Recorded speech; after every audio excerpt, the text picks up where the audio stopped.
North Point Ministries Online. We are so excited to have you joining us today. God has an amazing word for you through the sermon that you're about to watch. And before we get into that, I just want to share a little bit of information about how to connect with us, because we at North Point are all about connection and relationships, and we want to connect with you.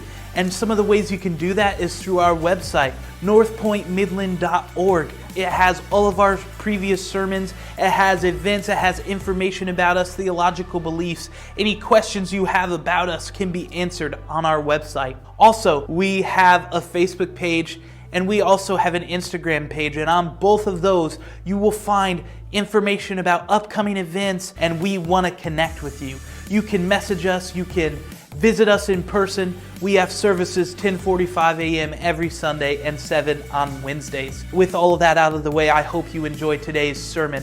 God has a word for you, and I pray that this sermon blesses you.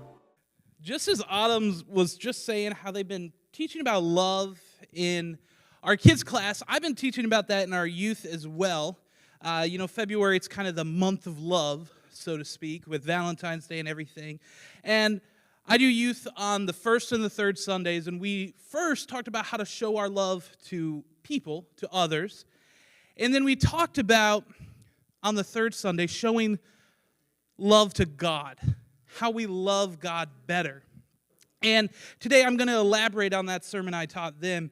And I want to talk about this term called relationship goals. Now, for those of you who are not a millennial or a Gen Z, I'll tell you what that means. It's something used on social media. It's mentioned and posted on other people's posts and pictures about how good of a relationship they have. And to get an exact definition for you guys, I went to the most reputable source there is, and that is the Urban Dictionary. And it says, if you guys don't know what that is, don't look it up. But what it says is relationship goals are characterized as various actions or couples themselves that display a depth of connection someone wants in their own love life. These goals can be heartfelt or playful, and the term is often used to comment on others' social media posts. Now, you're probably wondering why I brought that up. And this morning, I wanted to talk about the most important relationship in our life, which is our relationship with God. And I twisted that definition a little bit for Christ-like relationship goals, and I wrote it as various actions that display a depth of connection with God that other Christians want in their own relationship with God. These goals are acts of love towards our Abba Father, our great Savior. Now, the phrase that gets me in this, it just hits me to my core, is the depth of connection. How deep is our connection with God this morning? And, I thought there's so many verses in the Bible that talk about love and talk about how to deepen our connection with God. And I turned to an interesting one in the Old Testament, in the book of Deuteronomy, which if you've ever read the book of Deuteronomy, it's not the most exciting read, but it's really powerful, especially this verse. And I'm going to read it. It's Deuteronomy 6, 4 through 6, and it's from the Names of God translation, which tells us in it the names of God in the context that are supposed to be used. And it says, "Listen, Israel, Yahweh is our Elohim. Yahweh is the only God. Love Yahweh your Elohim with all your heart, with all your soul, and with all your strength. Take to heart these words that I give you today." Now, that verse was written shortly after Moses got the Ten Commandments.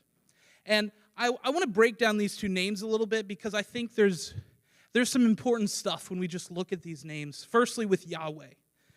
Now, Yahweh in the Jewish tradition, it was so sacred of a word that they didn't even say it. They thought it was such a powerful name of God that they wouldn't say it out loud. So they commonly use the name Adonai, which means my Lord. But the first time we saw Yahweh, that was when, at the burning bush, God said who he was. He says, "I am." So Yahweh means I am. And that encompasses everything. God is. God is. And then we look at Elohim, which means God, but it's a plural use of a singular, which may sound a little weird, but many biblical scholars, they believe that this is the first biblical proof for the Trinity, right? Because we know that we serve a Trinitarian God, a triune God, three beings in one, and with this word Elohim, it means one, but more than one. And the first time that was seen, that word was used for God, was actually in the first verse of the Bible. Genesis 1:1. Elohim was used. So God disclosed his nature even back then. So when we look at this in the context of those names, we see that we are to love I Am, or Yahweh, who is our triune God, as in the Father, the Son, the Holy Spirit, with all that we are, all our heart, all our soul, all our strength. And this is how we're supposed to love. And today I want to ask some hard questions. And it's today, are we loving God that way? I can tell you, I'll be very transparent, that I've fallen short in my love for God many times. I've lacked. And there's this song that's been just wrecking me like the past month. Every time I listen to it, I bawl like a baby. And it gets me. And it really was my inspiration for part of this sermon. And it's the song Nothing Else by Cody Carnes. I'm going to read some lyrics to you real quick. It says, I'm caught up in your presence. I just want to sit here at your feet. I'm caught up in this holy moment. I never want to leave. Oh, I'm not here for blessings. Jesus, you don't owe me anything. More than anything that you can do, I just want you. I'm sorry when I've gone through the motions. I'm sorry when I just sang another song. Take me back to where we started. I open up my heart to you. I'm sorry when I'm come with my agenda. I'm sorry when I forgot that you're enough. Take me back to where we started. I open up my heart to you. Every time I hear this, I look inward and I think about times that my relationship with God has been a little toxic. And by that, I think of how many times have I viewed God and my relationship with God has become transactional. Now, what I mean by that is I gave this example when I was teaching in youth, and I talked about I used to work at a bank, and when customers came into the bank, they were there for a transaction. They filled out their withdrawal sheet, right? Their withdrawal paper. They hand it to me, I access their account, and I give them what they're looking for. And that just rings true for me because how many times in my prayers, in our prayers, has it just been a withdrawal sheet to God? How many times have I said, hey, you're my Jehovah Jireh, you're my provider, provide me with this. And if you don't, my love for you shifts in the moment. Sometimes my level of seeking has been dependent on what God can do for me in that moment. How can he heal me? How can he provide for me? How many blessings can I receive? Why isn't the church doing this? Why isn't that happening? And I come with my own agenda, my list of demands for my Jehovah Jireh. And I know we all know what the word agenda means, but I want to read the definition because it has a lot of implications, I think, when it comes to our relationship with God and how it can morph to this.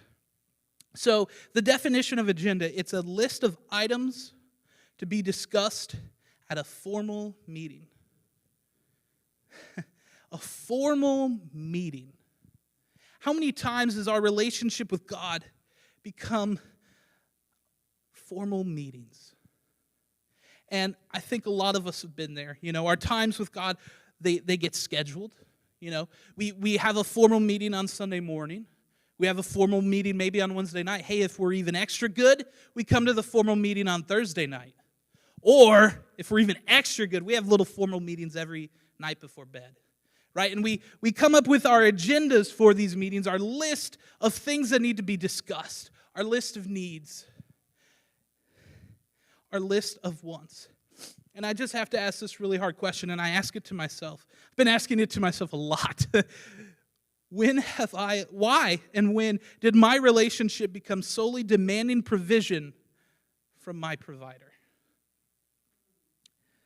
When was the last time I just wanted to sit at at the holy feet of God, in his holy presence, being fully caught up in the holiness of God, remembering that initial awe I had for God when I was first saved. Because God already provided everything we need. It happened on the cross. Salvation was provided. And I don't want to come to God with an agenda. I don't want to go through the motions. And it's so easy to get caught up in the motions of church, right? I think there's accepted motions, and we perfected it to an art here in the Western church. We have perfected the formula to what a church service would be, what those motions should look like. We come, we drink coffee, we sing some songs, and maybe we even raise our hands. And there's accepted motions for that, right? We've got like the big arms wide, the Jesus on the cross arms. We've got the little ones here, cupping for something. We've got like the head down, the one I always do, the eyes balling. That's my motion. And these motions aren't bad. But what's bad is when they become only motions without emotions. When our heart isn't there. When we're just doing what we feel we should. We have to go back to where we started. That initial awe in God. And this morning I want to talk about how do we do that? How do we recapture that awe? How do we get back to that point? And I think in order to do that, we have to discover what takes us away from that point. And it's not overly complicated. I think this particular culprit that takes us to agendas, that gets us going through the motions, it's a thing that's so hard to not fall into. Not just with God, but with all our relationships. And that is the culprit of familiarity. Being too familiar. I mean, what does it even mean to be too familiar with God? Glad you asked. I have a little definition I made, and I call it religious familiarity. It's where we become so used to God and the things of God, we make holy things seem common, ordinary, mundane, even routine to us. We become so casual with God that we develop an apathetic attitude towards our relationship with Him. And it's a really interesting thing because you only get that way when you know God really well. It's only something that happens when you know Him. I mean, you can't get familiar with somebody if you don't know Him, right? So it's a danger that comes to people who have been Christian for a while. And when I was making my notes, I stumbled upon a story in Luke 7, and I think it really illustrates what I wanted to talk about this morning. So it's Luke 7:36, and what happens is Jesus is having dinner with a Pharisee. And then as Luke writes it, this immoral woman comes and disrupts the whole thing. So let's read 36 through 43. It says, one of the Pharisees asked Jesus to have dinner with him. So Jesus went to his home and sat down to eat. When a certain immoral woman from the city heard he was eating there, she brought a beautiful alabaster jar filled with expensive perfume. Then she knelt behind him at his feet, weeping. Her tears fell on his feet, and she wiped them off with her hair. Then she kept kissing his feet and putting perfume on them. When the Pharisee who had invited him saw this, he said to himself, if this man were a prophet, he would know that what kind of woman is touching him. She's a sinner. Then Jesus answered his thoughts. Simon, he said to the Pharisee, I have something to say to you. Go ahead, teacher, Simon replied. Then Jesus told him this story. A man loaned money to two people, 500 pieces of silver to one and 50 pieces to the other. But neither of them could repay him. So he kindly forgave them both, canceling their debts. Who do you suppose loved him more after that? Simon answered, I suppose the one for whom he canceled the larger debt. That's right, Jesus said. So Jesus, he's having dinner with this Pharisee. And then this immoral woman, who knows what that even means, right? Super immoral. She comes in, busts through the door. I don't know how it happened, but her expensive perfume, her tears at the feet of Jesus. And his initial reaction is, Jesus is allowing this? Is he even who he says he is? Because he's allowing this. Who he says he is wouldn't let this happen. But then we get to the really good part, okay? Verse 44 through 50. Then he turned to the woman and said to Simon, "Look at this woman kneeling here. When I entered your home, you didn't offer me water to wash the dust from my feet, but she has washed them with her tears and wiped them with her hair. You didn't greet me with a kiss, but from the time I first came in, she has not stopped kissing my feet. You neglected the courtesy of olive oil to anoint my head, but she has anointed my feet with rare perfume. I tell you, her sins, and they are many, have been forgiven. So she has shown me much love, but a person who is forgiven little shows only little love." Then Jesus said to the woman, "Your sins are forgiven." And the men at the table said amongst themselves, "Who is this man that goes around forgiving sins?" And Jesus said to the woman, "Your faith has saved you. Go in peace." Talk about a gut punch to this Pharisee, right? He says, "When I entered your home, you didn't offer me water to wash the dust from my feet. You didn't greet me with a kiss. You neglected the courtesy of olive oil to anoint my head." Now, when I read this, it doesn't seem like a big deal to me. Because, I read everything in the context of my life now, right? I think we all kind of do. And I have never invited someone to my home and had water for them to dust off their feet. I've never kissed them when they entered. Unless it's autumn. I've never had oil to anoint their head. None of that. It all is like, why would you do that? But the custom of the day, those were the normal things to do. Think about it. They walk almost 90% of where they go. Maybe if they're rich, they got a horse or a carriage or something, but the vast majority of people are walking. Their feet are gross. Feet are gross now. Imagine feet then. And he didn't offer any of that. And this woman who was supposedly so immoral, she comes in, not invited, and cries on his feet, wipes it with her hair, pours this expensive perfume on his feet, and can't stop kissing his feet. When I look at these two people, I ask myself, who had the all of God and which one was too casual in the presence of God? The dichotomy between the two, it's so vast. We have this religious leader who at the time, he was well-versed. He knew what the Old Testament said. He knew the law. He knew all the rules, everything that they were supposed to do. He was extremely knowledgeable. And he acted as if dining with God in flesh was mundane and normal. He even forgot the normal things you're supposed to do for people who enter. Then we have this immoral woman. Many scholars believe it to be either Mary Magdalene or Mary, the sister of Lazarus. I don't think it really matters who it is, but Jesus, he specifies, hey, she has many sins, but they're all forgiven. And she's just so thankful of what Jesus did. She didn't come to that house looking for a miracle. She didn't come wanting prayer. She didn't come for any reason other than to show Jesus how thankful she was, how much love she had. We have the one who's familiar, then we have the one in all. And today, we just have to ask ourselves, which one are we?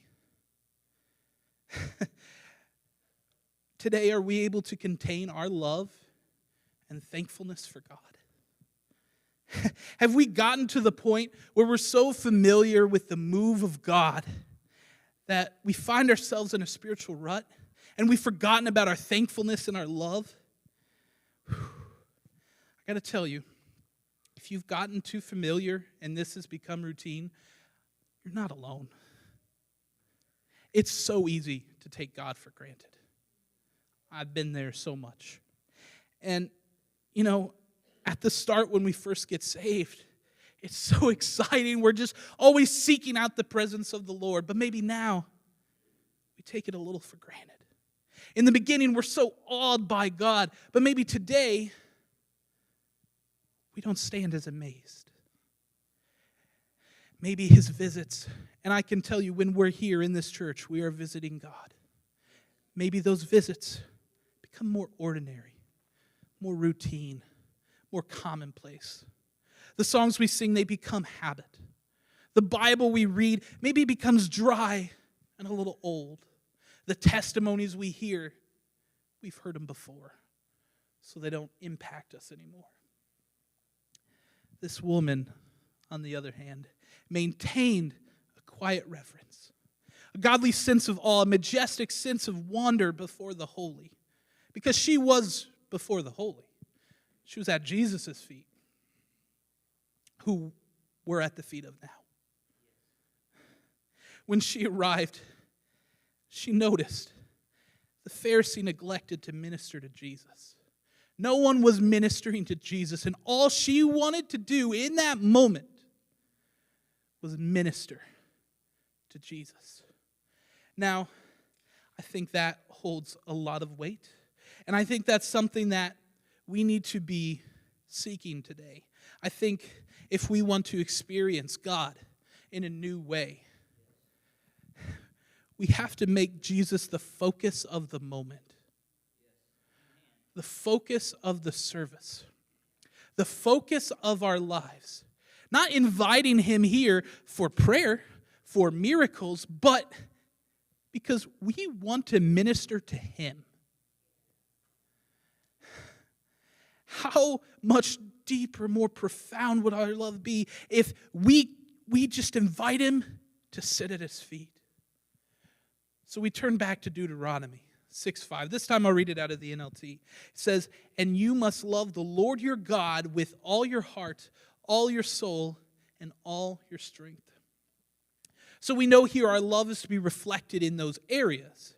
Love God, all our heart, all our soul, all our strength. And that is so much easier said than done. And then this is quoted again by Jesus, okay? In the book of Mark, a religious scholar, he asked Jesus, what's the most important commandment? Mark 12:29-30. This is out of the Passion Translation. It says, Jesus answered him, the most important of all the commandments is this: the Lord Yahweh, our God, is one. You are to love the Lord Yahweh, your God, with a passionate heart, from the depths of your soul, with every thought, and with all your strength. This is the great and supreme commandment. So, today, if we are to conquer that familiar, reinvigorate our all in God, Jesus gives us 4 ways to do it. We're to love God with a passionate heart, from the depth of our soul, every single thought we think, and with all of our strength. Now, I want to break those down this morning because I think they have some truly amazing lessons in each and every one of them. They're, like I said, deceptively simple, but so hard. So number 1, a passionate heart. When I think about a passionate heart, I really like to zero in on what does passion even look like? What is passion? What does it mean? And the definition is a strong liking or desire for or devotion to some activity, object, or concept. Now, I like to always relate to things that I understand. That's why Jesus told parables, to relate things to us in a way we'll understand. And for me, when I think about a passionate heart, all I can think about is the love of a marriage, how a husband loves his wife. Now, the Bible even makes that parallel as well, draws that comparison. In the book of Ephesians 5:25, says, "And to the husbands, you are to demonstrate love for your wives with the same tender devotion that Christ demonstrated to us, his bride. For he died for us, sacrificing himself." Now, having a passionate heart is a tricky thing. It's so easy to lose passion. Even in marriage. I would say in every relationship, just like with God, the culprit of losing passion is the familiar. Because familiarity, it makes us comfortable. It breeds complacency and boredom. And you guys, just venture back for a second with me. You remember with your spouse, if you're married, your first date? The like nerves, the sweaty palms. Maybe it was just me, and I'm just always a nervous wreck. But for those of you who don't know here, I'll tell the story of how I met my wife. It's a classic. It's in like all the rom-coms. Pretty sure they have an Adam Sandler, Drew Barrymore movie about it. I'm here at the church, and her grandma calls my dad and says, "Hey, your son should date my granddaughter. Here's her number." It was basically an arranged marriage, and I love it because it took all the skill that I needed to be charming away from the equation. But so that day, I spent a good amount of my afternoon just stalking her on Facebook, as you do, and I'm just like so nervous just looking to send a text because phone calls are too hard. I don't want her to have to hear my voice the first thing she knows about me. So I write like a book, right? Like the longest text message you've probably ever seen because I have to explain the situation. I have to make sure that she doesn't just ignore it. And she read it to all her coworkers at the time, which, embarrassing, but it is what it is. We're married, so it's fine. But then we have our first date like a few weeks later. And it's an hour drive to where we were meeting at her parents' house, and I was so jittery, so nervous. Like, we went to a park, and we walked. It was McCurdy Park, and I was even too nervous to even, try to hold her hand. I'm talking a mile a minute, probably so sweaty, real gross, because of course I wore a suit. Why wouldn't I? Of course. And but that nerves, that jitteriness, that nervousness, that antsiness, that's that all. We all experience that when we first meet Jesus, too.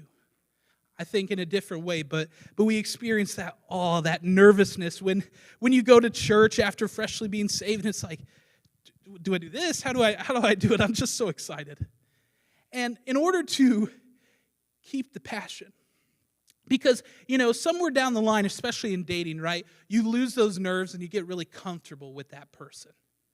And comfort is good, but when you live in that comfort, you let the passion die, and you have to work to maintain that. And it's the same with God. What if every time we came to church, every time we prayed, every time we sought God, read our Bible, it was with the awe and the passion of the first time we met Jesus? What if? What if every time we came to church, just focused on sitting at the feet of Jesus, kissing him, washing him? Could you imagine how passionate our worship would be? If we learned to channel that energy from when we first got saved. Instead of maybe not liking the song being played, the message being taught, the way your coffee tasted from the cafe, maybe the way the person a few pews away from you treated you the day before. Maybe if instead of focusing on those things, we stopped being so comfortable when Jesus entered the house. Because I can tell you, Jesus is in the house right now. God's here. Jesus has entered, and we get so comfortable in the house where Jesus is. What if? What if, man? We combat the familiar by focusing and channeling the way we felt when we first met Jesus. Every time we come in the house, he comes in the house, it should be like the first time we met him. The first time we encountered God. The first time he was in the house. Just imagine. So secondly, the depth of our soul. When I was putting my notes together, I was really wondering, how do I explain the depths of my soul?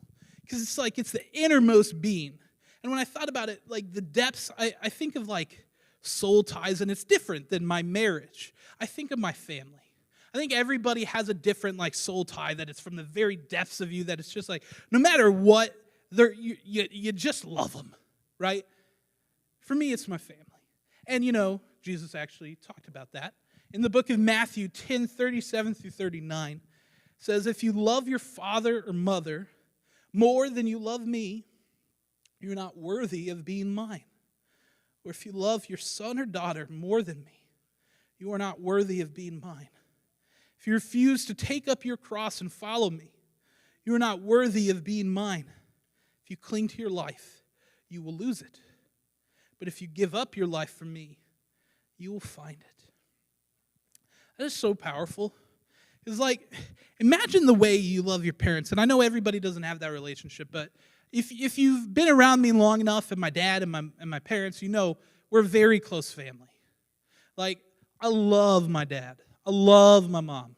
I love my brothers. They are so precious to me, and it's like from the depths of me, right? Like, they made me. So, I mean, of course, we have that connection. But just the depths, like the innermost parts of me. It doesn't matter what they do, I love them. And our love for God has to surpass that. Go farther than that. I don't know what the thing for you that you love and are passionate about from the very gut of you, but you got to love God more. It's got to go past. If we are to love God with a surpassing love, and we love God with all our soul, then we find our satisfaction only in Him. More than any other person or any other thing, we are to find our satisfaction fully in God. Now, this next one is really hard. Every single thought. If you just let your brain go, you have some weird thoughts. I sure do. Maybe I'm the only one and I'm a total weirdo, but I got some weird thoughts. It's just like, why did that come in there? But it just does. But then, spiritually, sometimes we have thoughts that we have to capture. Because some thoughts lead us to the trap of familiarity, to the familiar. Thoughts like, why didn't you do this, God? Why didn't you heal this person? Why did you let this happen? Why didn't you do it the exact way I wanted you to do it? Those thoughts will lead us right to the familiar and even farther to the resenting. Thoughts like that, they don't help our relationship with God. And the thing is, God works in ways way above what we can even imagine. Romans 11:33 tells us about it. It says, who could ever wrap their minds around the riches of God, the depth of His wisdom, and the marvel of His perfect knowledge? Who could ever explain the wonder of His decisions or search out the mysterious way He carries out His plans? Guys, sometimes we just need to marvel in His majesty.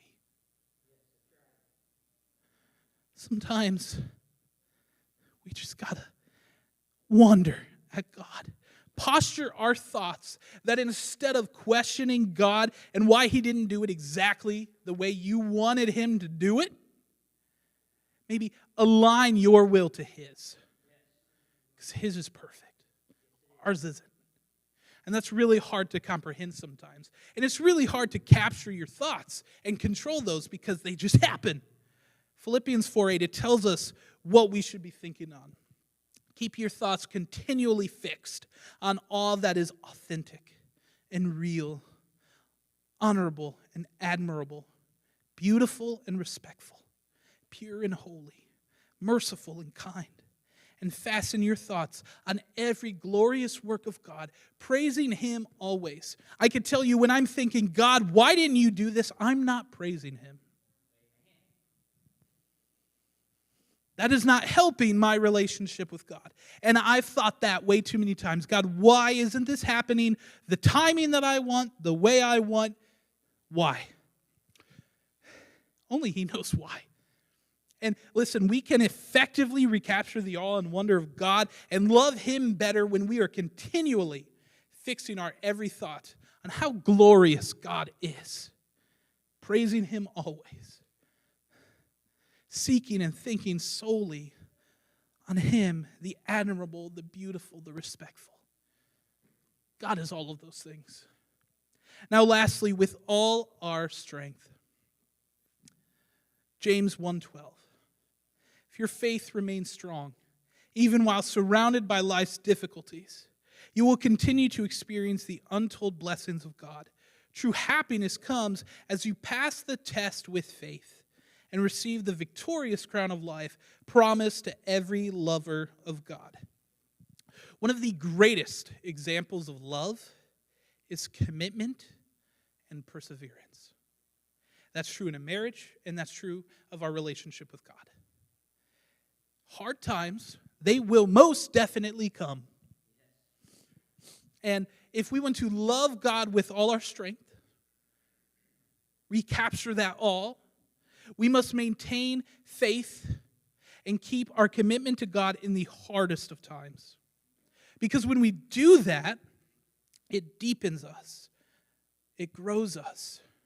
And it's really a hard challenge, right? Because, I'm going to be real with you guys, we are called to love a God we can't see, who allows us to go through challenging trials, and who makes us promises that sometimes get fulfilled in generations after us. Because he is a generational God. Those promises aren't not happening. Sometimes we just don't see them. And that's really hard. And I think that's why Jesus reminds us to love God with all that we are. But it takes more than all that we are. It takes the strength from the Holy Spirit. God knew how hard it is, and so he sent us an advocate that gives us extra strength that we don't have. And I think we can combat the culprit of familiarity with a new resolve to love and persevere in that love with all the strength that not only we can muster, but the Holy Spirit gives us. I'm about to wind down, and you know, altar calls are great, but I did not really have an altar call for this morning.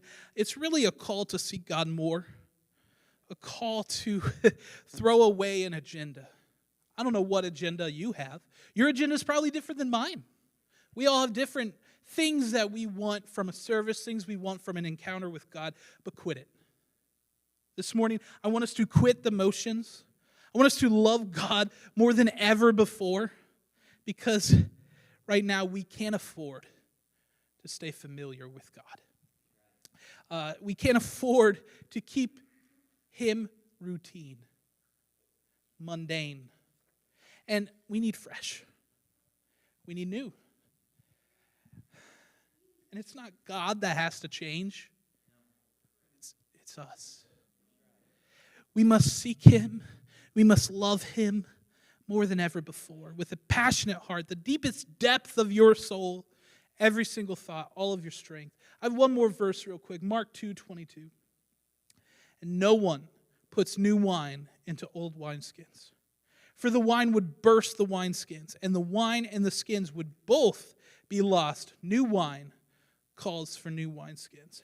I could tell you this morning, I think I'm more convinced than I ever have been that God is bringing new wine, new anointing, new moves, and this pouring of his love and presence in a new way.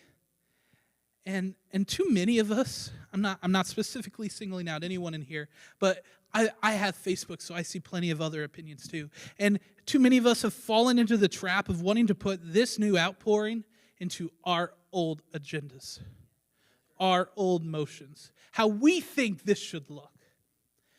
And the thing is, the new doesn't fit. It'll burst them, and then you ruin them both. So we can quench that with trying to fit God in an old way of doing things. And I think this new way, this new seeking, this new passion, it starts with us inviting Jesus in just to minister to Jesus, just to love him. Yeah, those other things are great, and those other things come, but let's just love him. I'm going to say something super radical real quick, and try not to get too mad too fast. I have a point for it. We don't even need to seek revival. We seek him. Him. When we seek him more and we just sit at his feet, wanting to kiss him, wash his feet with our tears. Revival's the byproduct of that. Revival comes when we seek him in a new way. And revival is sweeping our universities. I mean, like Pastor said earlier, it's hitting new places all the time in new ways. And I don't want to see it pass over here because we're requiring it to fit how we want it to fit. Requiring it to fit in an old wineskin. But instead, what if a new passion arisen and we just wanted to sit at the feet of Jesus? Nothing else, just him. And, we live in a really turbulent time.